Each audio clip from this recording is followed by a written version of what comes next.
ಬಹುಶಃ ಅವರು ಕೂಡ ಕೋಲೆ ಬಸವಂತರ ತಲೆ ಆಡಿಸ್ತೇನೆ ಅಲ್ಲಿ ಕೇಳಬೇಕಾಗಿತ್ತು ಪಾರ್ಲಿಮೆಂಟ್ ನಲ್ಲಿ.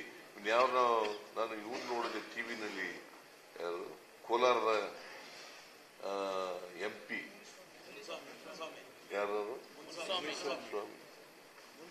ಯಾವತ್ತಾರು ಒಂದಿನ ಬಾಯಿ ಬಿಟ್ಟಿದಾರ ಕರ್ನಾಟಕ ಅನ್ಯಾಯ ಆಯ್ತು ಅಂತ?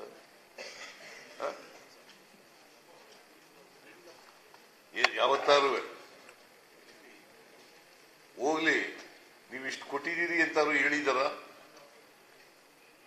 ಇಷ್ಟು ಕೊಡಬೇಕಾಗಿತ್ತು, ಇಷ್ಟು ಕೊಟ್ಟಿದ್ದೀರಿ ಅಂತ ಹೇಳಿದಾರ? 5 ವರ್ಷದಲ್ಲಿ ಒಂದಿನ ಪಾರ್ಲಿಮೆಂಟ್ ನಲ್ಲಿ ಮಾತಾಡಿದಾರ?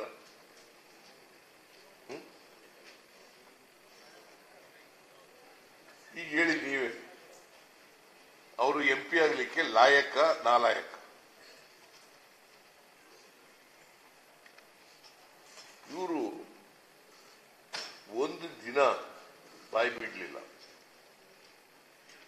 ಒಂದು ರೀತಿ ಕೇಂದ್ರ ಸರ್ಕಾರದಿಂದ ನ್ಯಾಯಯುತವಾಗಿ ಬರಬೇಕಾದ್ರೆ ಕೇಳಕ್ಕೂ ಇವ್ರಿಗೆ ಆಗ್ಲಿಲ್ಲ ಅಂತಂದ್ರೆ what it indicates? Basavaraja Bommai ಹೇಳ್ತಾರೆ ಮುಖ್ಯಮಂತ್ರಿ ಆಗಿದ್ದವರು, ಯಡಿಯೂರಪ್ಪ ಮುಖ್ಯಮಂತ್ರಿ ಆಗಿದ್ದವರು. ನಾನು ಅನೇಕ ಸಾರಿ ಅಸೆಂಬ್ಲಿನಲ್ಲಿ ಪ್ರಸ್ತಾಪ ಮಾಡಿದ್ದೆ, ನೋಡ್ರಿ 15ನೇ ಹಣಕಾಸಿನ ಆಯೋಗದವರು ವಿಶೇಷ ಅನುದಾನ ಅಂತೇಳಿ ಶಿಫಾರಸು ಮಾಡಿದ್ದಾರೆ, 5,495 ಕೋಟಿ ರೂಪಾಯಿ.